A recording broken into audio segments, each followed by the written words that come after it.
ਉਹ ਸਾਰੇ ਮੁੰਡਿਆਂ ਨੇ ਮੇਰੇ ਨਾਲ ਸਰੀਰਕ ਸੰਬੰਧ ਬਣਾਏ। ਮੇਰੇ ਸਰੀਰ ਤੇ ਜ਼ਖਮ ਬਣ ਚੁੱਕੇ ਸੀ। ਉਹਨਾਂ ਨੇ ਮੈਨੂੰ ਕਮਰੇ 'ਚ ਬੰਦ ਰੱਖਿਆ।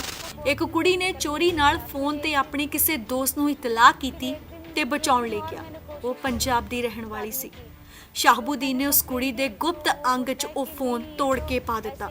ਸਾਰੀਆਂ ਕੁੜੀਆਂ ਘਬਰਾ ਕੇ ਸਹਿਮ ਜਾਂਦੀਆਂ ਸੀ। ਨਿਆਗਾਉਂ ਪੁਲਿਸ ਚੌਂਕੀ ਵਾਲਿਆਂ ਨੇ ਸ਼ਾਹਬੂਦੀਨ ਨੂੰ ਫੋਨ ਲਾਇਆ ਤੇ ਕਿਹਾ, ਉਹ ਕੁੜੀ ਆ ਗਈ ਹੈ, ਉਹਨੂੰ ਆ ਕੇ ਲੈ ਜਾ। ਇੱਕ ਜਾਂਦਾ ਸੀ, ਉਸ ਤੋਂ ਬਾਅਦ ਦੂਜਾ ਜਾਂਦਾ ਸੀ ਤੇ ਸਾਰਾ ਦਿਨ ਮੇਰੇ ਨਾਲ ਇਹੀ ਸਭ ਕੁਝ ਚੱਲਦਾ ਰਹਿੰਦਾ ਸੀ।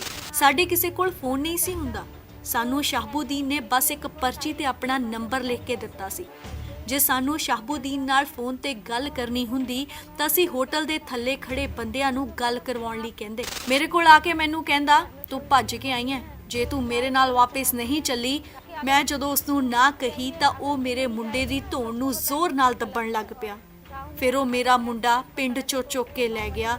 ਮੈਂ ਕੁਝ ਨਹੀਂ ਕਰ ਪਾਈ। ਤਜਰਬਿਆਂ ਕਰਕੇ ਮੈਨੂੰ ਪੁਲਿਸ ਤੇ ਯਕੀਨ ਨਹੀਂ ਸੀ ਤੇ ਨਾ ਹੀ ਮਦਦ ਦੀ ਕੋਈ ਉਮੀਦ ਸੀ।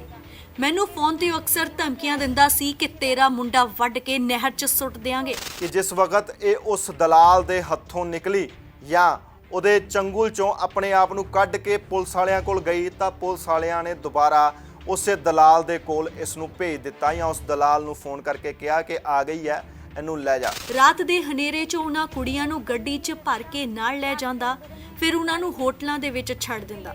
ਫਿਰ ਸਵੇਰ ਹੋਣ ਤੋਂ ਪਹਿਲਾਂ ਉਹਨਾਂ ਕੁੜੀਆਂ ਨੂੰ ਵਾਪਸ ਲੈ ਆਉਂਦਾ। ਮੈਂ ਸ਼ਾਹਬੂਦੀਨ ਦੀ ਪਤਨੀ ਕੋਲੋਂ ਵੀ ਮਦਦ ਮੰਗੀ। ਉਸਨੇ ਮੈਨੂੰ ਸਮਝਾਇਆ ਕਿ ਜਦੋਂ ਤੈਨੂੰ ਬਾਹਰ ਧੰਦੇ ਦੇ ਲਈ ਭੇਜਣਗੇ ਤਾਂ ਤੂੰ ਭੱਜ ਜਾਈਂ। ਮੈਂ ਸੋਚਿਆ ਕਿ ਜੇ ਮੈਂ ਦਿੱਲੀ ਪਹੁੰਚ ਗਈ ਫਿਰ ਮੈਂ ਆਰਾਮ ਨਾਲ ਆਪਣੇ ਪਿੰਡ ਪਹੁੰਚ ਜਾਵਾਂਗੀ। ਜਿਵੇਂ ਹੀ ਬੱਸ ਨੇ ਜ਼ੀਰਕਪੁਰ ਪਾਰ ਕੀਤਾ ਤਾਂ ਉੱਥੇ ਸ਼ਾਹਬੂਦੀਨ ਕਾਲੇ ਰੰਗ ਦੀ ਅਲਟੋ ਗੱਡੀ 'ਚ ਆਪਣੇ ਦੋਸਤਾਂ ਨਾਲ ਸਵਾਰ ਹੋ ਕੇ ਬੱਸ ਦਾ ਪਿੱਛਾ ਕਰਨ ਲੱਗਾ। ਸ਼ਾਹਬੂਦੀਨ ਤੇ ਉਸਦੇ ਦੋਸਤਾਂ ਨੇ ਮਿਲ ਕੇ ਬੱਸ ਤੇ ਪਥਰਾ ਕਰਨਾ ਸ਼ੁਰੂ ਕਰ ਦਿੱਤਾ। ਡਰਾਈਵਰ ਨੇ ਬੱਸ ਰੋਕ ਦਿੱਤੀ। ਮੈਂ ਰੋਲਾ ਪਾਉਣਾ ਸ਼ੁਰੂ ਕਰ ਦਿੱਤਾ, ਇਹ ਗੁੰਡੇ ਨੇ, ਇਹ ਮੈਨੂੰ ਅਗਵਾ ਕਰਨ ਆਏ ਨੇ। ਤੁਹਾਡੀਆਂ ਜਿਹੜੀਆਂ ਤਸਵੀਰਾਂ ਸ਼ਾਹਬੂਦੀਨ ਦੇ ਨਾਲ ਹਨ ਉਸ ਦੇ ਵਿੱਚ ਤੁਸੀਂ ਹੱਸਦੇ ਹੋਏ ਨਜ਼ਰ ਆ ਰਹੇ ਹੋ। ਉਹਨਾਂ ਤਸਵੀਰਾਂ ਦੀ ਸੱਚਾਈ ਕੀ ਹੈ? ਮੈਂ ਕਰਵਾ ਚੌਥ ਦਾ ਵਰਤ ਰੱਖਿਆ ਸੀ। ਸ਼ਾਹਬੂਦੀਨ ਨੇ ਮੇਰੇ ਮੁੰਡੇ ਨੂੰ ਗਰਦਨ ਤੋਂ ਫੜ ਲਿਆ ਤੇ ਮੈਨੂੰ ਕਹਿੰਦਾ, ਹੱਸ ਕੇ ਮੇਰੇ ਨਾਲ ਫੋਟੋ ਖਿਚਵਾ, ਨਹੀਂ ਤਾਂ ਤੇਰੇ ਮੁੰਡੇ ਨੂੰ ਮਾਰ ਦਵਾਂਗਾ। ਸ਼ਾਹਬੂਦੀਨ ਮੈਨੂੰ ਕਹਿੰਦਾ ਸੀ ਕਿ ਜੇ ਲੋਕਾਂ ਦੇ ਘਰਾਂ 'ਚ ਕੰਮ ਕਰਨਾ ਹੈ ਤਾਂ ਇਹ ਤੈਨੂੰ ਸਭ ਕੁਝ ਕਰਨਾ ਪਏਗਾ। ਮੈਂ ਉਹਨਾਂ ਨੂੰ ਕਾਫੀ ਰੋਕਿਆ, ਮਨਾ ਵੀ ਕੀਤਾ। ਉਹਨਾਂ ਨੇ ਮੈਨੂੰ ਕੁੱਟਣਾ ਸ਼ੁਰੂ ਕਰ ਦਿੱਤਾ। ਮੇਰੇ ਹੱਥ ਫੜੀ ਰੱਖੇ, ਮੇਰੇ ਪੈਰ ਫੜੀ ਰੱਖੇ ਤੇ ਮੇਰੇ ਹੱਥਾਂ ਤੇ ਸਿਗਰਟ ਜਲਾ ਕੇ ਬੁਝਾਉਂਦੇ ਰਹੇ। ਉਸ ਹੋਟਲ ਦੇ ਬਾਹਰ ਇੱਕ ਕੁੜੀ ਦੇ ਦੋਸਤ ਨੂੰ ਪਤਾ ਲੱਗਾ। ਉਹ ਆਪਣੀ ਦੋਸਤ ਨੂੰ ਉਸ ਹੋਟਲ 'ਚੋਂ ਕੱਢਣ ਦੇ ਲਈ ਆਇਆ। ਸ਼ਾਹਬੂਦੀਨ ਦੇ ਬੰਦਿਆਂ ਨੇ ਉਸ ਨੂੰ ਚਾਕੂ ਮਾਰ ਕੇ ਕਤਲ ਕਰ ਦਿੱਤਾ। ਪਰ ਸ਼ਾਹਬੂਦੀਨ ਨਹੀਂ ਟਲਿਆ। ਉਹ ਦੁਬਾਰਾ ਮੇਰੇ ਪਿੰਡ ਆਇਆ ਤੇ ਆ ਕੇ ਕਹਿਣ ਲੱਗਾ ਕਿ ਹੁਣ ਤੇਰੀ ਕੁੜੀ ਚੁੱਕਣ ਆਇਆ। ਮੈਂ ਘਬਰਾ ਚੁੱਕੀ ਸੀ। ਤੁਹਾਡੀਆਂ ਸਾਰੀਆਂ ਕਾਲੀਆਂ ਕਰਤੂਤਾਂ ਦਾ ਪਰਦਾਫਾਸ਼ ਹੁਣ ਪੁਲਿਸ ਕੋਲ ਕਰਾਂਗੀ। ਰਾਜੂ ਮੈਨੂੰ ਕਹਿੰਦਾ, ਜਿਹੜੇ ਤੈਨੂੰ ਫੜ ਕੇ ਇੱਥੇ ਲੈ ਕੇ ਆਏ ਸੀ ਉਹ ਵੀ ਪੁਲਿਸ 'ਚ ਕੰਮ ਕਰਦੇ ਨੇ। ਉੱਥੇ ਇੱਕ ਰਜਨੀ ਨਾਮ ਦੀ ਔਰਤ ਵੀ ਸੀ ਜੋ ਆਪਣੀ ਕੁੜੀ ਦੇ ਨਾਲ ਉੱਥੇ ਰਹਿ ਰਹੀ ਸੀ। ਉਸ ਦੀ ਬੇਟੀ ਦੀ ਉਮਰ ਮਹਿਜ਼ 6-7 ਸਾਲ ਹੋਵੇਗੀ।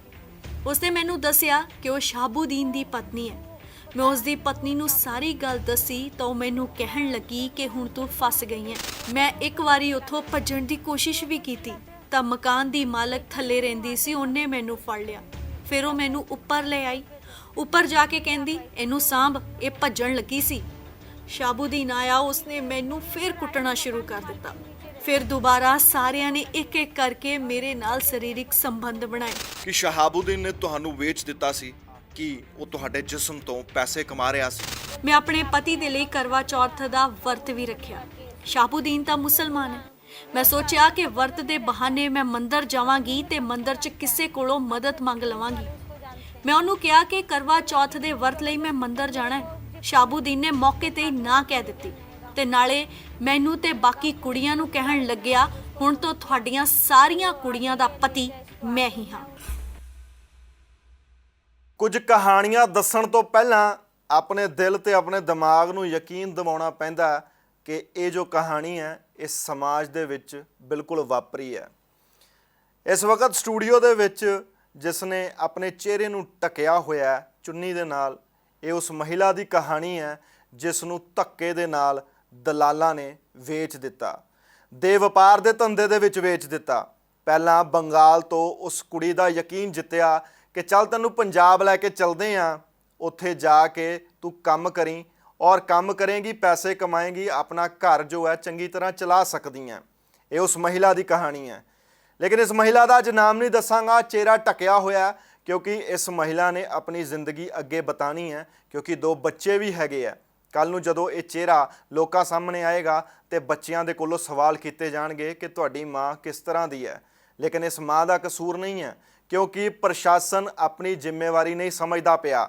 ਇਸ ਮਹਿਲਾ ਦੇ ਮੁਤਾਬਕ ਇਹਨਾਂ ਦਾ ਕਹਿਣਾ ਹੈ ਕਿ ਜਿਸ ਵਕਤ ਇਹ ਉਸ ਦਲਾਲ ਦੇ ਹੱਥੋਂ ਨਿਕਲੀ ਜਾਂ ਉਹਦੇ ਚੰਗੁਲ ਚੋਂ ਆਪਣੇ ਆਪ ਨੂੰ ਕੱਢ ਕੇ ਪੁਲਿਸ ਵਾਲਿਆਂ ਕੋਲ ਗਈ, ਤਾਂ ਪੁਲਿਸ ਵਾਲਿਆਂ ਨੇ ਦੁਬਾਰਾ ਉਸੇ ਦਲਾਲ ਦੇ ਕੋਲ ਇਸ ਨੂੰ ਭੇਜ ਦਿੱਤਾ ਜਾਂ ਉਸ ਦਲਾਲ ਨੂੰ ਫੋਨ ਕਰਕੇ ਕਿਹਾ ਕਿ ਆ ਗਈ ਹੈ, ਇਹਨੂੰ ਲੈ ਜਾ। ਇਹਨਾਂ ਨਾਲ ਗੱਲਬਾਤ ਕਰਾਂਗੇ ਔਰ ਜਾਣਨ ਦੀ ਕੋਸ਼ਿਸ਼ ਕਰਦੇ ਹਾਂ ਕਿ ਅੱਜ ਇਹ ਜੋ ਸਾਡੇ ਸਟੂਡੀਓ ਤੱਕ ਪਹੁੰਚੇ ਨੇ ਕਿਸ ਤਰੀਕੇ ਦੇ ਨਾਲ ਪਹੁੰਚੇ ਆ ਔਰ ਪ੍ਰਸ਼ਾਸਨ ਦੇ ਕੋਲੋਂ ਇਹਨਾਂ ਦੀਆਂ ਕਿਸ ਤਰੀਕੇ ਦੀਆਂ ਉਮੀਦਾਂ ਨੇ। ਮੈਡਮ, ਤੁਸੀਂ ਰਹਿਣ ਵਾਲੇ ਕਿੱਥੋਂ ਦੇ ਹੋ? ਕਿਸ ਤਰ੍ਹਾਂ ਤੁਸੀਂ ਦਿੱਲੀ ਪਹੁੰਚੇ? ਦਿੱਲੀ ਪਹੁੰਚਣ ਤੋਂ ਬਾਅਦ ਤੁਸੀਂ ਪੰਜਾਬ ਕਿਸ ਤਰ੍ਹਾਂ ਪਹੁੰਚੇ? ਇਹ ਸਾਰੀ ਕਹਾਣੀ ਬਾਰੇ ਦੱਸੋ। ਮੈਂ ਵਰਧਮਾਨ ਕਲਕੱਤੇ ਦੀ ਰਹਿਣ ਵਾਲੀ ਹਾਂ। ਅਸੀਂ ਕੁੱਲ 5 ਭੈਣਾਂ, ਸਾਡਾ ਕੋਈ ਭਰਾ ਨਹੀਂ। ਮੇਰੇ ਪਿਤਾ ਜੀ ਖੇਤੀ ਕਰਦੇ ਸੀ, ਅਸੀਂ ਛੋਟੇ ਸੀ। ਮਾਤਾ ਜੀ ਕੁਝ ਕਰ ਨਹੀਂ ਸੀ ਪਾਉਂਦੇ। ਸਾਡਾ ਕੋਈ ਭਰਾ ਨਹੀਂ ਸੀ ਤੇ ਨਾ ਹੀ ਸਾਡਾ ਕੋਈ ਰਿਸ਼ਤੇਦਾਰ ਸੀ। 2001 ਦੇ ਵਿੱਚ ਮੇਰੇ ਮਾਤਾ ਜੀ ਸਾਨੂੰ ਲੈ ਕੇ ਦਿੱਲੀ ਆ ਗਏ। ਦਿੱਲੀ ਦੇ ਵਿੱਚ ਮੈਂ ਲੋਕਾਂ ਦੇ ਘਰ ਦਾ ਕੰਮ ਕਰਦੀ ਸੀ। ਮੇਰੀਆਂ ਭੈਣਾਂ ਵੀ ਲੋਕਾਂ ਦੇ ਘਰ 'ਚ ਰੋਟੀ ਬਣਾਉਣ ਤੋਂ ਲੈ ਕੇ ਸਾਫ਼ ਸਫਾਈ ਤੱਕ ਦਾ ਸਾਰਾ ਕੰਮ ਕਰ ਰਹੀਆਂ ਸੀ। ਇਸ ਤਰੀਕੇ ਨਾਲ ਸਾਡਾ ਗੁਜ਼ਾਰਾ ਚੱਲ ਰਿਹਾ ਸੀ। 2004 ਦੇ ਵਿੱਚ ਮੇਰਾ ਵਿਆਹ ਹੋਇਆ। 2006 ਦੇ ਵਿੱਚ ਮੇਰੀ ਕੁੜੀ ਨੇ ਜਨਮ ਲਿਆ ਤੇ 2007 ਦੇ ਵਿੱਚ ਮੈਂ ਇੱਕ ਮੁੰਡੇ ਨੂੰ ਜਨਮ ਦਿੱਤਾ। 2013 ਤੱਕ ਮੈਂ ਆਪਣੇ ਪਤੀ ਦੇ ਨਾਲ ਮਿਹਨਤ ਮਜ਼ਦੂਰੀ ਕਰਕੇ ਚੰਗੀ ਜ਼ਿੰਦਗੀ ਬਿਤਾ ਰਹੀ ਸੀ। ਫਿਰ ਇੱਕ ਦਿਨ ਮੈਨੂੰ ਸ਼ਾਹਬੂਦੀਨ ਨਾਮ ਦਾ ਬੰਦਾ ਮਿਲਿਆ। ਸ਼ਾਹਬੂਦੀਨ ਮੈਨੂੰ ਉੱਥੇ ਮਿਲਿਆ ਜਿੱਥੇ ਮੈਂ ਕੰਮ ਕਰਦੀ ਸੀ। ਉਹ ਹਰ ਰੋਜ਼ ਮੇਰਾ ਪਿੱਛਾ ਕਰਦਾ ਸੀ, ਪਰ ਮੈਂ ਉਸ ਵੱਲ ਧਿਆਨ ਨਹੀਂ ਸੀ ਦਿੰਦੀ। ਇੱਕ ਦਿਨ ਉਸਨੇ ਮੈਨੂੰ ਰੋਕਿਆ ਤੇ ਮੇਰੇ ਨਾਲ ਜ਼ਬਰਦਸਤੀ ਗੱਲ ਕਰਨ ਲੱਗ ਪਿਆ। ਮੇਰੇ ਕੋਲੋਂ ਪੁੱਛਣ ਲੱਗਾ ਕਿ ਤੂੰ ਇੱਥੇ ਕੰਮ ਕਰਦੀ ਹੈ। ਫਿਰ ਕਹਿਣ ਲੱਗਾ ਕਿ ਤੂੰ ਮੇਰੇ ਨਾਲ ਪੰਜਾਬ ਚੱਲ, ਉੱਥੇ ਚੰਗੀ ਨੌਕਰੀ ਮਿਲ ਜਾਏਗੀ ਤੇ ਆਪਣੇ ਘਰ ਦੇ ਗੁਜ਼ਾਰੇ ਲਈ ਚੰਗੇ ਪੈਸੇ ਵੀ ਕਮਾ ਲਏਂਗੀ। ਪਰ ਮੈਂ ਉਸਨੂੰ ਨਾ ਕਰ ਦਿੱਤੀ। ਮੇਰੇ ਨਾ ਕਹਿਣ ਤੋਂ ਬਾਅਦ ਵੀ ਉਹ ਮੇਰਾ ਪਿੱਛਾ ਕਰਦਾ ਰਿਹਾ। ਮੈਂ ਕਿਸ ਵਕਤ ਕੰਮ ਤੇ ਜਾਂਦੀ ਸੀ, ਉਸ ਦੀ ਸਾਰੀ ਜਾਣਕਾਰੀ ਉਸ ਦੇ ਕੋਲ ਹੁੰਦੀ ਸੀ। ਇਹ ਦੌਰ ਉਹ ਸੀ ਜਿਸ ਵਕਤ ਮੇਰੇ ਕੋਲ ਜ਼ਿਆਦਾ ਕੰਮ ਨਹੀਂ ਸੀ। ਮੈਂ ਬਹੁਤ ਘੱਟ ਲੋਕਾਂ ਦੇ ਘਰ 'ਚ ਕੰਮ ਕਰਦੀ ਸੀ।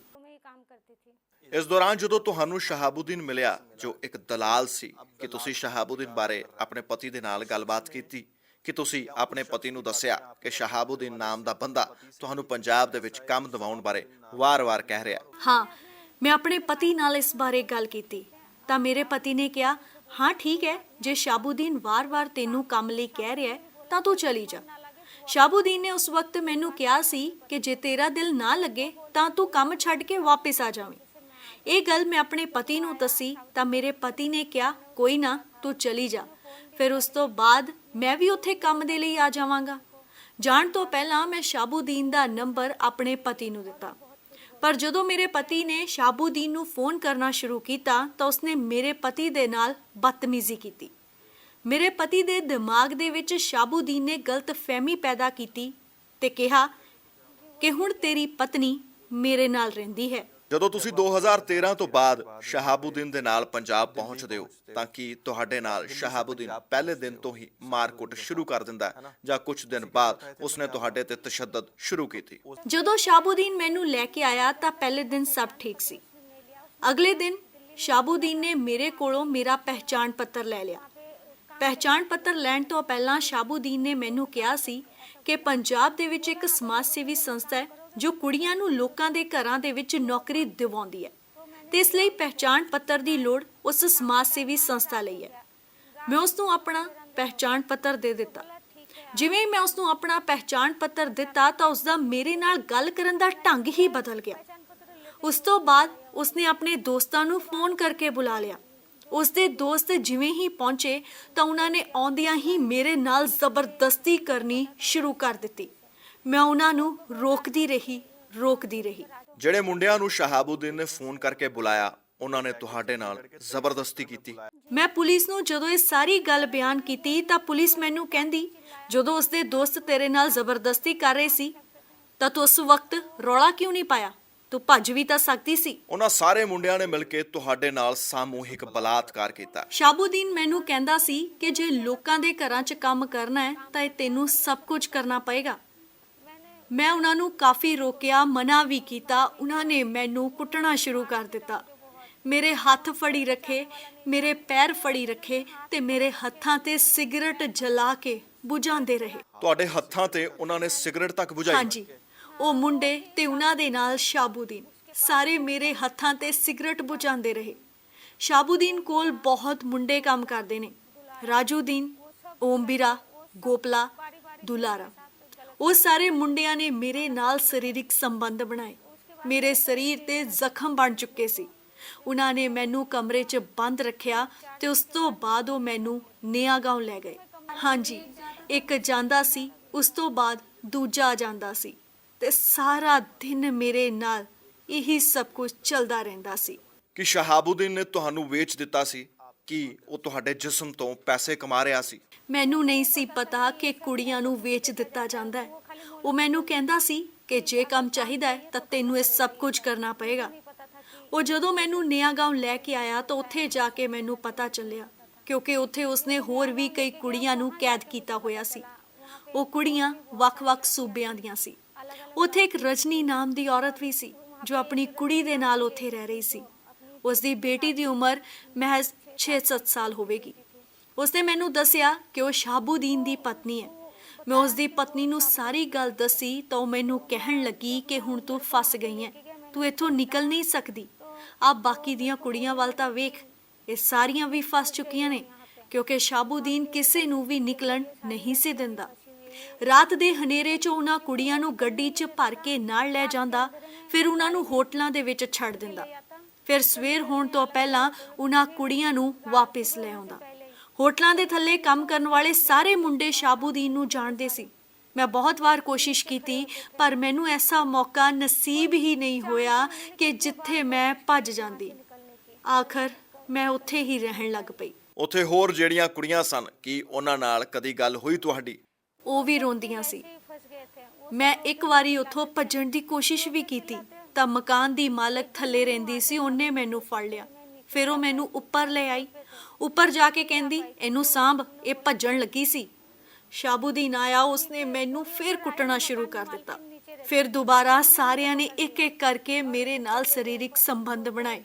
ਮੈਂ ਸ਼ਾਹਬੂਦੀਨ ਦੀ ਪਤਨੀ ਕੋਲੋਂ ਵੀ ਮਦਦ ਮੰਗੀ। ਉਸਨੇ ਮੈਨੂੰ ਸਮਝਾਇਆ ਕਿ ਜਦੋਂ ਤੈਨੂੰ ਬਾਹਰ ਧੰਦੇ ਦੇ ਲਈ ਭੇਜਣਗੇ ਤਾਂ ਤੂੰ ਭੱਜ ਜਾਈਂ। ਉਸ ਵਕਤ ਤੱਕ ਇਹਨਾਂ ਨੇ ਮੈਨੂੰ ਬਾਹਰ ਨਹੀਂ ਸੀ ਭੇਜਿਆ ਤੇ ਨਾ ਮੈਨੂੰ ਪਤਾ ਸੀ ਕਿ ਮੈਨੂੰ ਬਾਹਰ ਕਦੋਂ ਭੇਜਣਗੇ। ਬਾਹਰ ਕਿੱਥੇ ਭੇਜਣਗੇ? ਹੋਟਲਾਂ ਦੇ ਵਿੱਚ। ਫਿਰ ਉਸਨੇ ਮੈਨੂੰ ਕਿਹਾ, ਤੂੰ ਉੱਥੇ ਕਿਸੇ ਕੋਲੋਂ ਮਦਦ ਮੰਗ ਕੇ ਭੱਜ ਜਾਈਂ। ਉਹ ਮੈਨੂੰ ਬਾਕੀ ਦੀਆਂ ਕੁੜੀਆਂ ਦੇ ਨਾਲ ਹੋਟਲਾਂ ਦੇ ਵਿੱਚ ਲੈ ਕੇ ਜਾਣ ਲੱਗਿਆ। ਇੱਕ ਦਿਨ ਮੈਂ ਭੱਜਣ ਦੀ ਕੋਸ਼ਿਸ਼ ਕੀਤੀ, ਪਰ ਮੈਨੂੰ ਫਿਰ ਫੜ ਲਿਆ। ਮੈਂ ਉਹਨੂੰ ਕਿਹਾ, ਮੈਂ ਨਹੀਂ ਰਹਿਣਾ ਤੇ ਮੈਂ ਤੁਹਾਡੀਆਂ ਸਾਰੀਆਂ ਕਾਲੀਆਂ ਕਰਤੂਤਾਂ ਦਾ ਪਰਦਾਫਾਸ਼ ਹੁਣ ਪੁਲਿਸ ਕੋਲ ਕਰਾਂਗੀ। ਰਾਜੂ ਮੈਨੂੰ ਕਹਿੰਦਾ, ਜਿਹੜੇ ਤੈਨੂੰ ਫੜ ਕੇ ਇੱਥੇ ਲੈ ਕੇ ਆਏ ਸੀ ਉਹ ਵੀ ਪੁਲਿਸ 'ਚ ਕੰਮ ਕਰਦੇ ਨੇ। ਫਿਰ ਮੈਂ ਸੋਚਿਆ, ਜੇ ਮੈਂ ਪੁਲਿਸ ਕੋਲ ਵੀ ਮਦਦ ਮੰਗੀ ਤਾਂ ਉੱਥੇ ਵੀ ਮੈਨੂੰ ਇਨਸਾਫ ਨਹੀਂ ਮਿਲੇਗਾ। ਫਿਰ ਚੰਡੀਗੜ੍ਹ ਰੇਲਵੇ ਸਟੇਸ਼ਨ ਕੋਲ ਹੋਟਲ ਸੀ। ਉਸ ਹੋਟਲ ਦੇ ਵਿੱਚ ਬਹੁਤ ਸਾਰੀਆਂ ਕੁੜੀਆਂ ਸੀ। ਉੱਥੇ ਮੈਨੂੰ ਵੀ ਲੈ ਗਿਆ। ਉਸ ਹੋਟਲ ਦੇ ਬਾਹਰ ਇੱਕ ਕੁੜੀ ਦੇ ਦੋਸਤ ਨੂੰ ਪਤਾ ਲੱਗਾ। ਉਹ ਆਪਣੀ ਦੋਸਤ ਨੂੰ ਉਸ ਹੋਟਲ 'ਚੋਂ ਕੱਢਣ ਦੇ ਲਈ ਆਇਆ। ਸ਼ਾਹਬੂਦੀਨ ਦੇ ਬੰਦਿਆਂ ਨੇ ਉਸ ਨੂੰ ਚਾਕੂ ਮਾਰ ਕੇ ਕਤਲ ਕਰ ਦਿੱਤਾ। ਜੋ ਲੜਕਾ ਆਪਣੀ ਦੋਸਤ ਨੂੰ ਹੋਟਲ 'ਚੋਂ ਆਜ਼ਾਦ ਕਰਵਾਉਣ ਆਇਆ, ਸ਼ਹਾਬੂਦੀਨ ਦੇ ਬੰਦਿਆਂ ਨੇ ਉਸ ਦਾ ਕਤਲ ਕਰਤਾ। ਫਿਰ ਉਸ ਦੇ ਕਤਲ ਤੋਂ ਬਾਅਦ ਸ਼ਾਹਬੂਦੀਨ ਨੂੰ ਸਾਰੀਆਂ ਕੁੜੀਆਂ ਨੂੰ ਪਿੰਜੌਰ ਇੱਕ ਮਹਿਲਾ ਦੇ ਘਰ ਲੈ ਕੇ ਚਲਾ ਗਿਆ। ਕੁਝ ਦਿਨ ਉਸਨੇ ਸਾਨੂੰ ਪਿੰਜੌਰ ਦੇ ਵਿੱਚ ਰੱਖਿਆ। ਉਸ ਤੋਂ ਬਾਅਦ ਉਹ ਫਿਰ ਸਾਨੂੰ ਪੁਰਾਣੇ ਠਿਕਾਣੇ ਤੇ ਵਾਪਸ ਲੈ ਆਇਆ। ਕੋਸ਼ਿਸ਼ ਤਾਂ ਬਹੁਤ ਕੀਤੀ ਸੀ ਭੱਜਣ ਦੀ, ਪਰ ਹਰ ਵਾਰ ਮੈਂ ਫੜੀ ਜਾਂਦੀ। ਇੱਕ ਦਿਨ ਗੁਆਂਢ ਦੇ ਲੋਕਾਂ ਨੂੰ ਪਤਾ ਲੱਗਾ ਕਿ ਉਸ ਥਾਂ ਤੇ ਜਿਸਮ ਫਰੋਸ਼ੀ ਦਾ ਧੰਦਾ ਚੱਲਦਾ ਹੈ। ਤਾਂ ਉਹਨਾਂ ਸਾਰੇ ਲੋਕਾਂ ਨੇ ਮਿਲ ਕੇ ਰੌਲਾ ਪਾਇਆ। ਸ਼ਾਹਬੂਦੀਨ ਦੀ ਗੱਡੀ ਭੰਨ ਦਿੱਤੀ, ਜਿਸ ਗੱਡੀ ਦੇ ਵਿੱਚ ਉਹ ਸਾਰੀਆਂ ਕੁੜੀਆਂ ਨੂੰ ਲੈ ਕੇ ਜਾਂਦਾ ਸੀ। ਜਿੱਥੇ ਤੁਹਾਨੂੰ ਸ਼ਹਾਬੂਦੀਨ ਨੇ ਰੱਖਿਆ ਸੀ, ਉੱਥੋਂ ਦੇ ਗੁਆਂਢ ਦੇ ਵਿੱਚ ਜਦੋਂ ਪਤਾ ਲੱਗਾ ਤਾਂ ਉਹਨਾਂ ਨੇ ਰੌਲਾ ਪਾਇਆ। ਉਸ ਰੌਲੇ ਦਾ ਫਾਇਦਾ ਚੁੱਕ ਕੇ ਮੈਂ ਤੇ ਮੇਰੇ ਨਾਲ 2 ਕੁੜੀਆਂ ਉੱਥੋਂ ਭੱਜ ਗਈਆਂ। ਮੈਨੂੰ ਨਹੀਂ ਪਤਾ ਉਹ ਕੁੜੀਆਂ ਕਿੱਥੇ ਗਈਆਂ। ਮੈਨੂੰ ਚੰਡੀਗੜ੍ਹ ਦਾ ਰਾਹ ਨਹੀਂ ਸੀ ਪਤਾ। 2014 ਦੇ ਮਈ ਮਹੀਨੇ ਦੀ ਗੱਲ ਹੈ। ਮੈਨੂੰ ਸੈਕਟਰ 17 ਦੇ ਵਿੱਚ ਇੱਕ ਮਹਿਲਾ ਮਿਲੀ। ਮੈਂ ਉਸ ਨੂੰ ਸਾਰੀ ਗੱਲ ਦੱਸੀ। ਉਸ ਮਹਿਲਾ ਨੇ ਮੈਨੂੰ ਕਿਹਾ, ਤੂੰ ਪੁਲਿਸ ਕੋਲ ਜਾ। ਮੈਂ ਪੁਲਿਸ ਕੋਲ ਗਈ, ਸਾਰੀ ਕਹਾਣੀ ਉਹਨਾਂ ਨੂੰ ਬਿਆਨ ਕੀਤੀ। ਸ਼ਾਹਬੂਦੀਨ ਦਾ ਨਾਮ ਉਹਨਾਂ ਨੂੰ ਦੱਸਿਆ, ਉਸ ਦਾ ਨੰਬਰ ਵੀ ਪੁਲਿਸ ਵਾਲਿਆਂ ਨੂੰ ਦਿੱਤਾ। ਸਾਡੇ ਕਿਸੇ ਕੋਲ ਫੋਨ ਨਹੀਂ ਸੀ ਹੁੰਦਾ। ਸਾਨੂੰ ਸ਼ਾਹਬੂਦੀਨ ਨੇ ਬਸ ਇੱਕ ਪਰਚੀ ਤੇ ਆਪਣਾ ਨੰਬਰ ਲਿਖ ਕੇ ਦਿੱਤਾ ਸੀ। ਜੇ ਸਾਨੂੰ ਸ਼ਾਹਬੂਦੀਨ ਨਾਲ ਫੋਨ ਤੇ ਗੱਲ ਕਰਨੀ ਹੁੰਦੀ ਤਾਂ ਅਸੀਂ ਹੋਟਲ ਦੇ ਥੱਲੇ ਖੜੇ ਬੰਦਿਆਂ ਨੂੰ ਗੱਲ ਕਰਵਾਉਣ ਲਈ ਕਹਿੰਦੇ। ਮੈਂ ਪੁਲਿਸ ਨੂੰ ਉਸ ਦਾ ਉਹ ਨੰਬਰ ਦੇ ਦਿੱਤਾ, ਨਾਲ ਆਪਣੀ ਸਾਰੀ ਕਹਾਣੀ ਦੱਸ ਦਿੱਤੀ। ਪੁਲਿਸ ਨੇ ਉਸ ਨੂੰ ਫੋਨ ਕੀਤਾ, ਥਾਣੇ ਬੁਲਾਇਆ, ਪਰ ਉਹ ਨਹੀਂ ਆਇਆ। ਮੈਨੂੰ ਪੁਲਿਸ ਨੇ ਆਪਣੇ ਕੋਲ ਸਾਰਾ ਦਿਨ ਬਿਠਾਈ ਰੱਖਿਆ। ਫਿਰ ਉਹਨਾਂ ਨੇ ਮੈਨੂੰ ਬੱਸ ਤੇ ਚੜਾ ਦਿੱਤਾ। ਡਰਾਈਵਰ ਨੂੰ ਪੁਲਿਸ ਨੇ ਕਹਿ ਦਿੱਤਾ ਸੀ ਕਿ ਇਸ ਨੂੰ ਦਿੱਲੀ ਛੱਡ ਦੇਣਾ। ਮੈਂ ਸੋਚਿਆ ਕਿ ਜੇ ਮੈਂ ਦਿੱਲੀ ਪਹੁੰਚ ਗਈ ਫਿਰ ਮੈਂ ਆਰਾਮ ਨਾਲ ਆਪਣੇ ਪਿੰਡ ਪਹੁੰਚ ਜਾਵਾਂਗੀ। ਜਿਵੇਂ ਹੀ ਬੱਸ ਨੇ ਜ਼ੀਰਕਪੁਰ ਪਾਰ ਕੀਤਾ ਤਾਂ ਉੱਥੇ ਸ਼ਾਹਬੂਦੀਨ ਕਾਲੇ ਰੰਗ ਦੀ ਅਲਟੋ ਗੱਡੀ 'ਚ ਆਪਣੇ ਦੋਸਤਾਂ ਨਾਲ ਸਵਾਰ ਹੋ ਕੇ ਬੱਸ ਦਾ ਪਿੱਛਾ ਕਰਨ ਲੱਗਾ। ਸ਼ਾਹਬੂਦੀਨ ਤੇ ਉਸਦੇ ਦੋਸਤਾਂ ਨੇ ਮਿਲ ਕੇ ਬੱਸ ਤੇ ਪਥਰਾ ਕਰਨਾ ਸ਼ੁਰੂ ਕਰ ਦਿੱਤਾ। ਡਰਾਈਵਰ ਨੇ ਬੱਸ ਰੋਕ ਦਿੱਤੀ। ਮੈਂ ਰੌਲਾ ਪਾਉਣਾ ਸ਼ੁਰੂ ਕਰ ਦਿੱਤਾ, ਇਹ ਗੁੰਡੇ ਨੇ, ਇਹ ਮੈਨੂੰ ਅਗਵਾ ਕਰਨ ਆਏ ਨੇ। ਡਰਾਈਵਰ ਨੇ ਪੁਲਿਸ ਨੂੰ ਫੋਨ ਕੀਤਾ। ਮੌਕੇ ਤੇ ਪੁਲਿਸ ਆਈ ਤੇ ਡਰਾਈਵਰ ਤੇ ਮੇਰਾ ਬਿਆਨ ਲੈ ਕੇ ਚਲੀ ਗਈ। ਫਿਰ ਬੱਸ ਤੁਰ ਪਈ ਤੇ ਆਖਰ ਮੈਂ ਦਿੱਲੀ ਪਹੁੰਚ ਗਈ। ਕਿ ਤੁਸੀਂ ਦਿੱਲੀ ਆਪਣੇ ਪਤੀ ਕੋਲ ਚਲੇ ਗਏ ਸੀ? ਨਹੀਂ, ਮੇਰੇ ਪਤੀ ਨੇ ਆਪਣਾ ਘਰ ਬਦਲ ਲਿਆ ਸੀ। ਜਦੋਂ ਤੁਸੀਂ ਸ਼ਹਾਬੂਦੀਨ ਦੇ ਕੋਲ ਸੀ, ਉਸ ਵਕਤ ਤੱਕ ਤੁਹਾਡੇ ਬੱਚੇ ਕਿੱਥੇ ਸੀ? ਮੈਂ ਆਪਣੇ ਬੱਚੇ ਆਪਣੀ ਮਾਂ ਕੋਲ ਪਿੰਡ ਛੱਡ ਦਿੱਤੇ ਸੀ। ਮੇਰੀ ਮਾਂ ਤੱਕ ਨੂੰ ਨਹੀਂ ਸੀ ਪਤਾ ਕਿ ਮੈਂ ਕਿੱਥੇ ਹਾਂ। ਕਿ ਤੁਸੀਂ ਆਪਣੇ ਬੱਚੇ ਆਪਣੀ ਮਾਂ ਕੋਲ ਕਲਕੱਤੇ ਛੱਡ ਦਿੱਤੇ ਸੀ? ਮੇਰੀ ਮਾਂ ਨੂੰ ਨਹੀਂ ਸੀ ਪਤਾ ਕਿ ਮੈਂ ਫਸ ਚੁੱਕੀ ਹਾਂ। ਮੈਂ ਪਿੰਡ ਚਲੀ ਗਈ। ਮੈਨੂੰ ਇੰਜ ਲੱਗਾ ਕਿ ਮੈਨੂੰ ਸ਼ਾਹਬੂਦੀਨ ਦੇ ਕੋਲੋਂ ਛੁਟਕਾਰਾ ਮਿਲ ਗਿਆ। ਮੈਂ ਉਸ ਦੀ ਕੈਦ ਚੋਂ ਆਜ਼ਾਦ ਹੋ ਗਈ, ਪਰ ਇਹ ਸੱਚ ਨਹੀਂ ਸੀ। ਜਦੋਂ ਮੈਂ ਆਪਣੇ ਪਿੰਡ ਪਹੁੰਚੀ ਤਾਂ ਕੁਝ ਦਿਨਾਂ ਬਾਅਦ ਸ਼ਾਹਬੂਦੀਨ ਮੇਰੇ ਪਿੰਡ ਆ ਗਿਆ। ਮੈਂ ਜਿਵੇਂ ਹੀ ਉਸ ਨੂੰ ਵੇਖਿਆ ਤਾਂ ਮੇਰੇ ਪੈਰਾਂ ਹੇਠੋਂ ਜ਼ਮੀਨ ਨਿਕਲ ਗਈ। ਮੈਂ ਘਬਰਾ ਗਈ ਸੀ। ਪਿੰਡ ਖੇਤੀ ਹੋਣ ਕਰਕੇ ਦਿਨ ਸਮੇਂ ਉੱਥੇ ਕੋਈ ਨਹੀਂ ਸੀ ਹੁੰਦਾ। ਮੇਰਾ ਮੁੰਡਾ ਤੇ ਮੇਰੀ ਕੁੜੀ ਉੱਥੇ ਹੀ ਸੀ। ਮੇਰਾ ਆਧਾਰ ਕਾਰਡ ਉਸ ਦੇ ਕੋਲ ਸੀ। ਮੇਰੇ ਘਰ ਬਾਰੇ ਪੁੱਛਦਾ ਉਹ ਉੱਥੇ ਪਹੁੰਚ ਗਿਆ। ਮੇਰੇ ਕੋਲ ਆ ਕੇ ਮੈਨੂੰ ਕਹਿੰਦਾ, ਤੂੰ ਭੱਜ ਕੇ ਆਈ ਹੈ, ਜੇ ਤੂੰ ਮੇਰੇ ਨਾਲ ਵਾਪਸ ਨਹੀਂ ਚੱਲੀ ਤਾਂ ਮੈਂ ਪਿੰਡ ਰੌਲਾ ਪਾ ਦਿਆਂਗਾ। ਮੈਂ ਉਸ ਨੂੰ ਕਿਹਾ, ਕੋਈ ਨਾ, ਮੈਂ ਸਭ ਨੂੰ ਦੱਸਾਂਗੀ ਕਿ ਤੂੰ ਕਿਸ ਤਰ੍ਹਾਂ ਦਾ ਬੰਦਾ ਹੈ। ਮੇਰਾ ਮੁੰਡਾ ਬਾਹਰ ਖੇਡ ਰਿਹਾ ਸੀ। ਮੇਰੇ ਮੁੰਡੇ ਨੇ ਮੈਨੂੰ ਵੇਖਿਆ ਤੇ ਮੇਰੇ ਕੋਲ ਆ ਗਿਆ। ਮੇਰੇ ਮੁੰਡੇ ਨੇ ਮੈਨੂੰ ਸ਼ਾਹਬੂਦੀਨ ਦੇ ਸਾਹਮਣੇ ਮਾਂ ਕਹਿ ਕੇ ਬੁਲਾਇਆ। ਸ਼ਾਹਬੂਦੀਨ ਨੇ ਉਸ ਨੂੰ ਧੌਣ ਤੋਂ ਫੜ ਲਿਆ। ਮੈਨੂੰ ਧਮਕਾਉਣ ਲੱਗ ਪਿਆ ਕਿ ਤੂੰ ਮੇਰੇ ਨਾਲ ਚੱਲੇਂਗੀ ਕਿ ਨਹੀਂ। ਮੈਂ ਜਦੋਂ ਉਸ ਨੂੰ ਨਾ ਕਹੀ ਤਾਂ ਉਹ ਮੇਰੇ ਮੁੰਡੇ ਦੀ ਧੌਣ ਨੂੰ ਜ਼ੋਰ ਨਾਲ ਦੱਬਣ ਲੱਗ ਪਿਆ। ਫਿਰ ਉਹ ਮੇਰਾ ਮੁੰਡਾ ਪਿੰਡ ਚੋਂ ਚੁੱਕ ਕੇ ਲੈ ਗਿਆ। ਮੈਂ ਕੁਝ ਨਹੀਂ ਕਰ ਪਾਈ। ਕੀ ਤੁਹਾਡੀਆਂ ਅੱਖਾਂ ਸਾਹਮਣੇ ਉਹ ਤੁਹਾਡਾ ਮੁੰਡਾ ਚੁੱਕ ਕੇ ਲੈ ਗਿਆ? ਮੈਂ ਥਾਣੇ ਚਲੀ ਗਈ, ਪਰ ਥਾਣੇ 'ਚ ਬੈਠੀ ਪੁਲਿਸ ਨੇ ਪੁੱਛਿਆ ਕਿ ਸ਼ਾਹਬੂਦੀਨ ਤੇਰਾ ਮੁੰਡਾ ਕਿੱਥੇ ਲੈ ਗਿਆ? ਤਾਂ ਮੈਂ ਉਹਨਾਂ ਨੂੰ ਕਿਹਾ, ਮੇਰਾ ਮੁੰਡਾ ਚੰਡੀਗੜ੍ਹ ਵੱਲੋਂ ਲੈ ਕੇ ਗਿਆ। ਫਿਰ ਪੁਲਿਸ ਵਾਲਿਆਂ ਨੇ ਮੈਨੂੰ ਕਿਹਾ ਕਿ ਤੂੰ ਚੰਡੀਗੜ੍ਹ ਥਾਣੇ 'ਚ ਜਾ, ਮੇਰੀ ਭੈਣ ਦਿੱਲੀ ਰਹਿੰਦੀ ਹੈ। ਮੈਂ ਉਸ ਨੂੰ ਫੋਨ ਕੀਤਾ, ਉਸ ਨੂੰ ਸਾਰੀ ਗੱਲ ਦੱਸੀ। ਮੇਰੀ ਭੈਣ ਨੇ ਦਿੱਲੀ ਥਾਣੇ 'ਚ ਪਹੁੰਚ ਕੀਤੀ ਤਾਂ ਦਿੱਲੀ ਪੁਲਿਸ ਨੇ ਵੀ ਇਹੀ ਕਿਹਾ ਕਿ ਤੁਹਾਨੂੰ ਚੰਡੀਗੜ੍ਹ ਥਾਣੇ ਜਾਣਾ ਪਵੇਗਾ। ਫਿਰ ਮੈਂ ਚੰਡੀਗੜ੍ਹ ਪਹੁੰਚੀ। ਮੇਰੇ ਤਜਰਬਿਆਂ ਕਰਕੇ ਮੈਨੂੰ ਪੁਲਿਸ ਤੇ ਯਕੀਨ ਨਹੀਂ ਸੀ ਤੇ ਨਾ ਹੀ ਮਦਦ ਦੀ ਕੋਈ ਉਮੀਦ ਸੀ। ਮੈਨੂੰ ਫੋਨ ਤੇ ਅਕਸਰ ਧਮਕੀਆਂ ਦਿੰਦਾ ਸੀ ਕਿ ਤੇਰਾ ਮੁੰਡਾ ਵੱਢ ਕੇ ਨਹਿਰ 'ਚ ਸੁੱਟ ਦਿਆਂਗੇ। ਮੈਂ ਚੰਡੀਗੜ੍ਹ ਰੇਲਵੇ ਸਟੇਸ਼ਨ ਤੋਂ ਆਟੋ ਕੀਤਾ। ਮੈਨੂੰ ਰਸਤਿਆਂ ਦਾ ਨਹੀਂ ਸੀ ਪਤਾ। ਮੈਂ ਆਟੋ 'ਚ ਬੈਠੀ ਬਸ ਰੋਂਦੀ ਰਹੀ। ਸੈਕਟਰ 9 ਤੋਂ ਨਿਆਗਾਉਂ ਥਾਣੇ ਫੋਨ ਕਰਕੇ ਪੁਲਿਸ ਵਾਲਿਆਂ ਨੇ ਕਿਹਾ ਕਿ ਸ਼ਾਹਬੂਦੀਨ ਬੱਚੇ ਨੂੰ ਅਗਵਾ ਕਰਕੇ ਆਇਆ, ਇਸ ਬੱਚੇ ਨੂੰ ਬਰਾਮਦ ਕਰਕੇ ਦਿਓ। ਜਦੋਂ ਨਿਆਗਾਉਂ ਤੋਂ ਪੁਲਿਸ ਆਈ ਤਾਂ ਮੈਂ ਉਹਨਾਂ ਪੁਲਿਸ ਵਾਲਿਆਂ ਨੂੰ ਵੇਖ ਕੇ ਘਬਰਾ ਗਈ, ਕਿਉਂਕਿ ਸ਼ਾਹਬੂਦੀਨ ਅਕਸਰ ਮੈਨੂੰ ਉਹਨਾਂ ਪੁਲਿਸ ਵਾਲਿਆਂ ਦੇ ਕੋਲ ਹੀ ਭੇਜਦਾ ਸੀ। ਉਹ ਪੁਲਿਸ ਵਾਲਿਆਂ ਨੂੰ ਪੈਸੇ ਵੀ ਦਿੰਦਾ ਸੀ। ਸ਼ਾਹਬੂਦੀਨ ਪੁਲਿਸ ਦੀ ਸ਼ਹਿ ਤੇ ਕਹਿੰਦਾ ਸੀ ਕਿ ਤੂੰ ਕਿਸ ਕੋਲ ਜਾਏਂਗੀ ਇਨਸਾਫ ਲੈਣ ਲਈ, ਕੋਈ ਤੇਰੀ ਮਦਦ ਨਹੀਂ ਕਰੇਗਾ।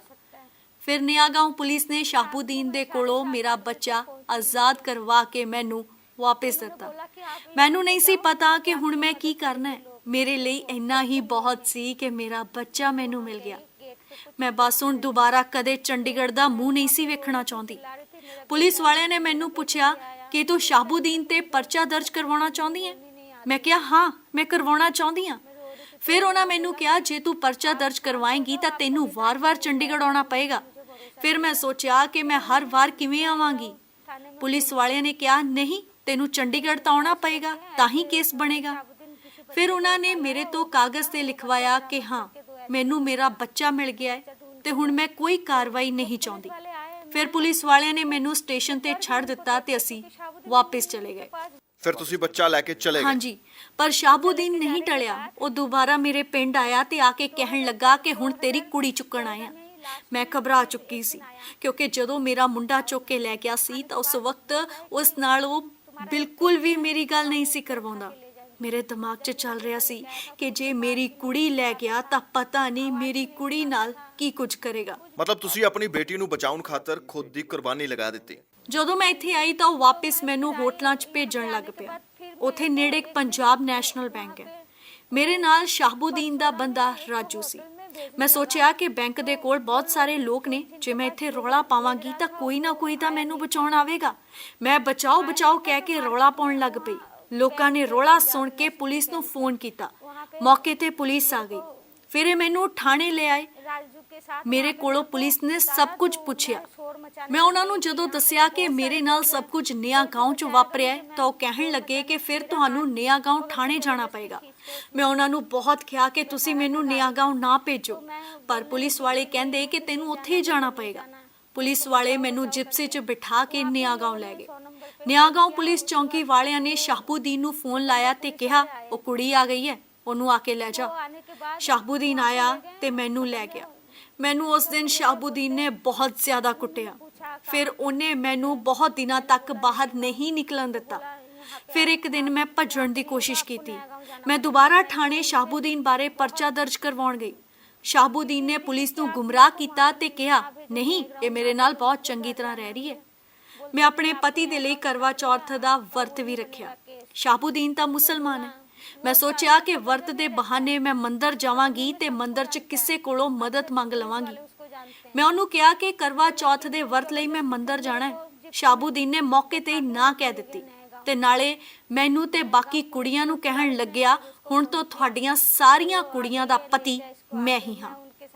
ਉਹ ਮੇਰੇ ਨਾਲ ਤੇ ਬਾਕੀ ਕੁੜੀਆਂ ਨਾਲ ਅਕਸਰ ਫੋਟੋਆਂ ਲੈਂਦਾ ਸੀ। ਉਹ ਕਹਿੰਦਾ ਸੀ ਕਿ ਜੇ ਤੁਹਾਡੇ ਚੋਂ ਕਿਸੇ ਨੂੰ ਕੋਈ ਪੁਲਿਸ ਵਾਲਾ ਫੜੇਗਾ ਤਾਂ ਉਹ ਫੋਟੋਆਂ ਵਿਖਾ ਕੇ ਪੁਲਿਸ ਕੋਲੋਂ ਕੁੜੀਆਂ ਛੁਡਵਾ ਲੇਗਾ। ਇਹ ਕਹਿ ਕੇ ਉਹ ਫੋਟੋਆਂ ਲੈਂਦਾ ਸੀ। ਇੱਕ ਕੁੜੀ ਨੇ ਚੋਰੀ ਨਾਲ ਫੋਨ ਤੇ ਆਪਣੀ ਕਿਸੇ ਦੋਸਤ ਨੂੰ ਇਤਲਾਹ ਕੀਤੀ ਤੇ ਬਚਾਉਣ ਲਈ ਗਿਆ। ਉਹ ਪੰਜਾਬ ਦੀ ਰਹਿਣ ਵਾਲੀ ਸੀ। ਸ਼ਾਹਬੂਦੀਨ ਨੇ ਉਸ ਕੁੜੀ ਦੇ ਗੁਪਤ ਅੰਗ 'ਚ ਉਹ ਫੋਨ ਤੋੜ ਕੇ ਪਾ ਦਿੱਤਾ। ਸਾਰੀਆਂ ਕੁੜੀਆਂ ਘਬਰਾ ਕੇ ਸਹਿਮ ਜਾਂਦੀਆਂ ਸੀ ਕਿ ਜੇ ਕਿਸੇ ਕੁੜੀ ਨਾਲ ਇੰਜ ਕਰ ਸਕਦਾ ਹੈ ਤਾਂ ਸਾਡੇ ਨਾਲ ਇਸ ਤੋਂ ਵੀ ਮਾੜਾ ਕਰੇਗਾ। ਇਹ ਜੋ ਕੁਝ ਵੀ ਕਰਦਾ ਸੀ ਇਹ ਸਭ ਕੁਝ ਸਹਿਣ ਤੋਂ ਬਾਹਰ ਸੀ। ਤੁਹਾਡੇ ਨਾਲ ਉਹਨੇ ਕੀ ਕੁਝ ਕੀਤਾ? ਉਸਨੇ ਮੇਰੇ ਨਾਲ ਅਜਿਹਾ ਬਹੁਤ ਕੁਝ ਕੀਤਾ ਜੋ ਮੈਂ ਮੂੰਹੋਂ ਬੋਲ ਵੀ ਨਹੀਂ ਸਕਦੀ। ਮੈਨੂੰ ਯਕੀਨ ਹੋ ਗਿਆ ਸੀ ਕਿ ਮੈਂ ਹੁਣ ਕਦੇ ਵੀ ਇਸ ਦੀ ਗ੍ਰਿਫਤ 'ਚੋਂ ਬਾਹਰ ਨਹੀਂ ਹੋ ਪਾਵਾਂਗੀ। ਜੇ ਮੈਂ ਉਸ ਦੀ ਗੱਲ ਮੰਨਦੀ ਤਾਂ ਸਭ ਠੀਕ ਸੀ। ਫਿਰ ਉਹ ਮੈਨੂੰ ਕੁਝ ਨਾ ਕਹਿੰਦਾ। ਤੁਹਾਡੀਆਂ ਜਿਹੜੀਆਂ ਤਸਵੀਰਾਂ ਸ਼ਾਹਬੂਦੀਨ ਦੇ ਨਾਲ ਹਨ ਉਸ ਦੇ ਵਿੱਚ ਤੁਸੀਂ ਹੱਸਦੇ ਹੋਏ ਨਜ਼ਰ ਆ ਰਹੇ ਹੋ। ਉਹਨਾਂ ਤਸਵੀਰਾਂ ਦੀ ਸੱਚਾਈ ਕੀ ਹੈ? ਮੈਂ ਕਰਵਾ ਚੌਥ ਦਾ ਵਰਤ ਰੱਖਿਆ ਸੀ। ਸ਼ਾਹਬੂਦੀਨ ਨੇ ਮੇਰੇ ਮੁੰਡੇ ਨੂੰ ਗਰਦਨ ਤੋਂ ਫੜ ਲਿਆ ਤੇ ਮੈਨੂੰ ਕਹਿੰਦਾ ਹੱਸ ਕੇ ਮੇਰੇ ਨਾਲ ਫੋਟੋ ਖਿਚਵਾ, ਨਹੀਂ ਤਾਂ ਤੇਰੇ ਮੁੰਡੇ ਨੂੰ ਮਾਰ ਦਵਾਂਗਾ। ਇਸ ਸਭ ਬਾਰੇ ਕੀ ਤੁਹਾਡੀ ਭੈਣ ਨੂੰ ਪਤਾ ਸੀ? ਨਹੀਂ, ਮੇਰੀ ਭੈਣ ਨੂੰ ਉਸ ਵਕਤ ਪਤਾ ਲੱਗਾ ਜਿਸ ਵਕਤ ਸ਼ਾਹਬੂਦੀਨ ਮੇਰਾ ਬੱਚਾ ਚੁੱਕ ਕੇ ਲੈ ਆਇਆ ਸੀ। ਮੇਰੀ ਭੈਣ ਵੀ ਮੇਰਾ ਸਾਥ ਨਹੀਂ ਦੇ ਪਾਈ। ਹੁਣ ਤੁਸੀਂ ਕਿਸ ਤਰ੍ਹਾਂ ਸ਼ਾਹਬੂਦੀਨ ਦੀ ਗ੍ਰਿਫਤ ਚੋਂ ਬਾਹਰ ਆਏ? ਜਦੋਂ ਮੇਰੇ ਬੱਚੇ ਚੰਡੀਗੜ੍ਹ ਆ ਗਏ ਤਾਂ ਮੇਰੀ ਭੈਣ ਨੇ ਇੱਕ ਕਮਰਾ ਚੰਡੀਗੜ੍ਹ 'ਚ ਲਿਆ। ਮੇਰੀ ਭੈਣ ਮੈਨੂੰ ਲੈਣ ਆਈ ਤਾਂ ਸ਼ਾਹਬੂਦੀਨ ਨੇ ਮੇਰੀ ਭੈਣ ਤੇ ਲੋਹੇ ਦੀ ਰੋਡ ਨਾਲ ਹਮਲਾ ਕਰਨ ਦੀ ਕੋਸ਼ਿਸ਼ ਕੀਤੀ। ਮੇਰੀ ਭੈਣ ਨੇ ਤੁਰੰਤ 100 ਨੰਬਰ ਤੇ ਪੁਲਿਸ ਨੂੰ ਫੋਨ ਕਰਕੇ ਬੁਲਾ ਲਿਆ। ਪੁਲਿਸ ਵਾਲਿਆਂ ਨੇ ਉਸ ਵਕਤ ਮੈਨੂੰ ਇਸ ਕੋਲੋਂ ਬਚਾ ਲਿਆ। ਪੁਲਿਸ ਵਾਲੇ ਆਪਣਾ ਨੰਬਰ ਦੇ ਗਏ ਸੀ। ਮੇਰੇ ਬੱਚਿਆਂ ਨੂੰ ਮੈਂ ਸਕੂਲ 'ਚ ਦਾਖਲ ਕਰਵਾ ਦਿੱਤਾ। ਸ਼ਾਹਬੂਦੀਨ ਨੂੰ ਮੇਰੇ ਬੱਚਿਆਂ ਦੇ ਸਕੂਲ ਬਾਰੇ ਖਬਰ ਮਿਲੀ ਤਾਂ ਉਹ ਮੇਰੇ ਬੱਚਿਆਂ ਨੂੰ ਧਮਕਾਉਣ ਲੱਗਾ ਕਿ ਮੰਮੀ ਨੂੰ ਕਹੋ ਧੰਦੇ ਤੇ ਆਵੇ, ਨਹੀਂ ਤਾਂ ਮਾਰ ਦਵਾਂਗਾ। ਮੇਰੇ ਬੱਚੇ ਮੇਰੇ ਕੋਲੋਂ ਪੁੱਛਣ ਲੱਗ ਪਏ ਕਿ ਮਾਂ, ਇਹ ਧੰਦਾ ਕੀ ਹੁੰਦਾ ਹੈ? ਚੰਡੀਗੜ੍ਹ ਪੁਲਿਸ ਨੇ ਕਿਹਾ ਕਿ ਤੁਹਾਡੇ ਨਾਲ ਇਹ ਸਭ ਕੁਝ ਨਵਾਂਗ੍ਰਾਮ ਦੇ ਵਿੱਚ ਹੋਇਆ। ਤੁਸੀਂ ਪੰਜਾਬ ਹਰਿਆਣਾ ਹਾਈ ਕੋਰਟ ਕਿਵੇਂ ਪਹੁੰਚ ਗਏ? ਜਦੋਂ ਮੇਰੇ ਬੱਚਿਆਂ ਦਾ ਉਹ ਲਗਾਤਾਰ ਪਿੱਛਾ ਕਰਦਾ ਰਿਹਾ ਤੇ ਮੈਂ ਥਾਣੇ ਸ਼ਿਕਾਇਤ ਵੀ ਦਿੱਤੀ ਕਿ ਪੁਲਿਸ ਸਾਡੀ ਸੁਰੱਖਿਆ ਕਰੇ। ਜਦੋਂ ਤੁਸੀਂ ਕਮਰਾ ਲੈ ਕੇ ਅਲੱਗ ਰਹਿਣ ਲੱਗ ਪਏ ਤਾਂ ਕੀ ਇਹ ਤੁਹਾਡੇ ਕਮਰੇ ਤੇ ਨਹੀਂ ਆਇਆ? ਇਸ ਨੂੰ ਮੇਰੇ ਕਮਰੇ ਬਾਰੇ ਨਹੀਂ ਸੀ ਪਤਾ। ਜਦੋਂ ਮੈਂ ਇਸ ਦੀ ਸ਼ਿਕਾਇਤ ਕੀਤੀ ਤਾਂ ਪੁਲਿਸ ਨੇ ਇਸ ਨੂੰ ਇੱਕ ਰਾਤ ਰੱਖਿਆ ਤੇ ਦੁਬਾਰਾ ਮੈਨੂੰ ਧਮਕੀਆਂ ਦੇਣ ਲੱਗ ਪਿਆ ਕਿ ਤੇਰੇ ਤੇਜ਼ਾਬ ਪਾ ਕੇ ਤੈਨੂੰ ਸਾੜ ਦਿਆਂਗਾ, ਤੇਰਾ ਕਤਲ ਕਰ ਦਿਆਂਗਾ। ਚਰਚ ਦੇ ਪਾਦਰੀਆਂ ਨੂੰ ਧਮਕੀਆਂ ਦਿੰਦਾ ਸੀ। ਮੇਰੇ ਬੱਚਿਆਂ ਦਾ ਕਈ ਵਾਰ ਰਾਹ ਰੋਕਿਆ। ਮੈਂ ਪੁਲਿਸ ਨੂੰ ਵੀ ਦੱਸਿਆ। ਤੁਹਾਡੀ ਬੱਚੀ ਜਦੋਂ ਸਕੂਲ ਪੜ੍ਹਨ ਜਾਂਦੀ ਹੈ ਕੀ ਉਸ ਦਾ ਵੀ ਰਾਹ ਰੋਕਦਾ ਹੈ? ਤੈਨੂੰ ਚੁੱਕ ਕੇ ਲੈ ਜਾਵਾਂਗੇ, ਤੈਨੂੰ ਵੇਚ ਦਵਾਂਗੇ। ਮੇਰਾ ਮੁੰਡਾ ਮੈਨੂੰ ਆ ਕੇ ਗੱਲਾਂ ਦੱਸਦਾ ਹੈ। ਪੁਲਿਸ ਨੇ ਇਸ ਨੂੰ ਇੱਕ ਰਾਤ ਰੱਖ ਕੇ ਛੱਡ ਦਿੱਤਾ। ਤੁਸੀਂ ਕਿੱਥੇ-ਕਿੱਥੇ ਇਸ ਦੀ ਸ਼ਿਕਾਇਤ ਕੀਤੀ ਹੈ? ਮੈਂ ਮਾਣਯੋਗ ਡੀਜੀਪੀ ਪੰਜਾਬ, ਮਾਣਯੋਗ ਪ੍ਰਧਾਨ ਮੰਤਰੀ ਸਾਹਿਬ ਤੇ ਇਸ ਦੇ ਨਾਲ ਰਾਸ਼ਟਰੀ ਮਹਿਲਾ ਆਯੋਗ ਨੂੰ ਵੀ ਇਸ ਬਾਰੇ ਸ਼ਿਕਾਇਤ ਕੀਤੀ ਹੈ। ਪ੍ਰਧਾਨ ਮੰਤਰੀ ਸਾਹਿਬ ਨੂੰ ਸ਼ਿਕਾਇਤ ਕਰਨ ਤੋਂ ਬਾਅਦ ਪੁਲਿਸ ਨੇ ਮੈਨੂੰ ਤੇ ਸ਼ਾਹਬੂਦੀਨ ਨੂੰ ਕ੍ਰਾਈਮ ਬ੍ਰਾਂਚ 'ਚ ਬੁਲਾਇਆ, ਲੇਕਿਨ ਉਸ ਕੋਲੋਂ ਕਿਸੇ ਨੇ ਕੋਈ ਪੁੱਛਗਿੱਛ ਹੀ ਨਹੀਂ ਕੀਤੀ। ਸ਼ਾਹਬੂਦੀਨ ਲੱਤ ਤੇ ਲੱਤ ਰੱਖ ਕੇ ਸਿਗਰਟ ਦੇ ਕਸ਼ ਮਾਰਦਾ ਰਿਹਾ। ਪੁਲਿਸ ਵਾਲੇ ਮੇਰੇ ਕੋਲੋਂ ਪੁੱਛਦੇ ਕਿ ਹੁਣ ਤੂੰ ਚਾਹੁੰਦੀ ਕੀ ਹੈ? ਮੈਂ ਉਸ ਨੂੰ ਕਿਹਾ ਮੈਨੂੰ ਇਨਸਾਫ ਚਾਹੀਦਾ ਹੈ। ਅੱਗੋਂ ਪੁਲਿਸ ਵਾਲਾ ਕਹਿੰਦਾ ਹੁਣ ਤਾਂ ਨਹੀਂ ਇਹ ਕੁਝ ਕਰ ਰਿਹਾ। ਮੈਂ ਉਸ ਨੂੰ ਕਿਹਾ ਮੇਰੇ ਬੱਚਿਆਂ ਨੂੰ ਲਗਾਤਾਰ ਪਰੇਸ਼ਾਨ ਕਰ ਰਿਹਾ ਹੈ, ਮੇਰਾ ਰਸਤਾ ਰੋਕ ਰਿਹਾ ਹੈ। ਇਹਨੇ ਮੇਰੇ ਖਿਲਾਫ ਝੂਠੀ ਸ਼ਿਕਾਇਤ ਕੀਤੀ ਤਾਂ ਮੇਰੇ ਘਰੇ ਪੁਲਿਸ ਆ ਗਈ। ਤੁਹਾਨੂੰ ਇਨਸਾਫ ਉਸ ਦਿਨ ਮਿਲੇਗਾ ਜਿਸ ਦਿਨ ਸ਼ਹਾਬੂਦੀਨ ਤੇ ਉੱਤੇ ਕਾਰਵਾਈ ਹੋਵੇਗੀ। ਸ਼ਾਹਬੂਦੀਨ ਹੈ, ਰਾਜੂਦੀਨ ਹੈ ਤੇ ਚੁਣੇਸ਼ਾ ਹੈ। ਹਾਰ ਕੇ ਇਸ ਮਹਿਲਾ ਨੂੰ ਕੈਮਰੇ ਦੇ ਸਾਹਮਣੇ ਆਣਾ ਪਿਆ, ਆਪਣੀ ਆਵਾਜ਼ ਬੁਲੰਦ ਕਰਨੀ ਪਈ ਹੈ। ਇੱਕ ਮਹਿਲਾ ਜੋ ਇੱਕ ਲੰਬੇ ਸਮੇਂ ਤੋਂ ਇੱਕ ਜੰਗ ਲੜਦੀ ਪਈ ਸੀਗੀ, ਅੱਜ ਉਹ ਮੀਡੀਆ ਦਾ ਰੁਖ ਕਰਦੀ ਪਈ ਹੈ। ਕਿਉਂ? ਕਿਉਂਕਿ ਪ੍ਰਸ਼ਾਸਨ ਸੁੱਤਾ ਪਿਆ, ਪੁਲਿਸ ਸੁੱਤੀ ਪਈ ਹੈ। ਇੱਥੋਂ ਤੱਕ ਕਿ ਪੰਜਾਬ ਹਰਿਆਣਾ ਹਾਈ ਕੋਰਟ ਤੱਕ ਦੀ ਇਹਨਾਂ ਨੇ ਜਾ ਕੇ ਦਰਵਾਜ਼ਾ ਜੋ ਹੈ ਖਟਖਟਾਇਆ ਤਾਂ ਕਿ ਇਹਨਾਂ ਨੂੰ ਇਨਸਾਫ ਮਿਲ ਸਕੇ, ਲੇਕਿਨ ਜੂੰ ਨਹੀਂ ਸਰਕਦੀ ਪਈ ਹੈ। ਹੁਣ ਇਹਨਾਂ ਨੇ ਚਿੱਠੀ ਲਿਖੀ ਪੰਜਾਬ ਦੇ ਡੀਜੀਪੀ ਨੂੰ, ਕਿਉਂਕਿ ਇਹਨਾਂ ਨੂੰ ਕਿਹਾ ਗਿਆ ਕਿ ਇਹ ਜੋ ਕੁਝ ਵੀ ਤੁਹਾਡੇ ਨਾਲ ਵਾਪਰਿਆ ਹੈਗਾ ਇਹ ਚੰਡੀਗੜ੍ਹ ਦੀ ਸਰਹੱਦ ਤੋਂ ਬਾਹਰ ਜਾ ਕੇ ਵਾਪਰਿਆ, ਪੰਜਾਬ ਦੀ ਸਰਹੱਦ ਨਵਾਂਗ੍ਰਾਮ ਦੇ ਵਿੱਚ ਵਾਪਰਿਆ। ਤੋਂ ਬਾਅਦ ਇਹਨਾਂ ਨੇ ਪੰਜਾਬ ਦੇ ਡੀਜੀਪੀ ਨੂੰ ਚਿੱਠੀ ਲਿਖੀ ਹੈ ਔਰ ਆਪਣਾ ਤਮਾਮ ਜੋ ਇਹਨਾਂ ਦੇ ਨਾਲ ਜੋ ਕੁਝ ਵੀ ਹੋਇਆ ਉਹਦੇ ਬਾਰੇ ਉਹਨਾਂ ਨੂੰ ਜਾਣਕਾਰੀ ਦਿੱਤੀ ਹੈ। ਲੇਕਿਨ ਉਹ ਜੋ ਸ਼ਖਸ ਹੈ ਸ਼ਹਾਬੂਦੀਨ, ਉਹ ਲਗਾਤਾਰ ਇਹਨਾਂ ਦੇ ਬੱਚਿਆਂ ਨੂੰ ਰੋਕ ਕੇ ਧਮਕਾਉਂਦਾ ਪਿਆ ਔਰ ਕਹਿੰਦਾ ਹੈ ਕਿ ਜੇ ਮੇਰੇ ਮੁਤਾਬਕ ਨਹੀਂ ਚੱਲੋਗੇ ਤਾਂ ਹਸ਼ਰ ਮਾੜਾ ਹੀ ਹੈ। ਔਰ ਇਹ ਜਿੰਦੀ ਇੱਕ ਮਿਸਾਲ ਹੈ ਤੁਹਾਡੇ ਸਾਹਮਣੇ ਕਿ ਕਿਸ ਤਰੀਕੇ ਦੇ ਨਾਲ ਇਹ ਮਹਿਲਾ ਵਾਰ-ਵਾਰ ਜਿਸ ਤਰੀਕੇ ਦੇ ਨਾਲ ਉਹਦੀ ਗ੍ਰਿਫਤ ਚੋਂ ਬਾਹਰ ਨਿਕਲੀ ਔਰ ਬਾਰ-ਬਾਰ ਜਾ ਕੇ ਇਹਨੇ ਅਲੱਗ-ਅਲੱਗ ਥਾਵਾਂ ਤੇ ਜਾ ਕੇ ਗੁਹਾਰ ਲਗਾਈ ਕਿ ਮੈਨੂੰ ਇਨਸਾਫ ਚਾਹੀਦਾ, ਲੇਕਿਨ ਇਨਸਾਫ ਕਿਤੋਂ ਵੀ ਇਸ ਨੂੰ ਨਹੀਂ ਮਿਲਿਆ। ਹਾਰ ਕੇ ਅੱਜ ਇਹਨਾਂ ਨੇ ਮੀਡੀਆ ਦਾ ਰੁਖ ਕੀਤਾ ਔਰ ਆਪਣੀ ਕਹਾਣੀ ਬਿਆਨ ਕੀਤੀ ਹੈ। ਇਸ ਰਿਪੋਰਟ ਦੇ ਜ਼ਰੀਏ ਇੱਕੋ ਇੱਕ ਕੋਸ਼ਿਸ਼ ਹੈ ਔਰ ਇੱਕੋ ਇੱਕ ਗੁਜ਼ਾਰਿਸ਼ ਹੈ, ਉਹ ਇਹ ਹੈ ਕਿ ਜੋ ਮਹਿਲਾ ਦਰ-ਦਰ ਭਟਕਦੀ ਪਈ ਹੈ ਇਨਸਾਫ ਦੇ ਲਈ, ਇਨਸਾਫ ਦੀ ਖਾਤਰ, ਇਸ ਨੂੰ ਹੁਣ ਕਿਤੇ ਜਾ ਕੇ ਕੋਈ ਇਹਦੀ ਆਵਾਜ਼ ਸੁਣੇਗਾ, ਕਿਸੇ ਦੇ ਕੰਨਾਂ ਤੇ ਇਹਦੀ ਆਵਾਜ਼ ਪਹੁੰਚੇਗੀ ਤੇ ਇਸ ਮਹਿਲਾ ਦੇ ਨਾਲ ਇਨਸਾਫ ਹੋਏਗਾ। ਮੈਨੂੰ ਦਿਓ ਇਜਾਜ਼ਤ, ਰੱਬ ਖੈਰ ਕਰੇ।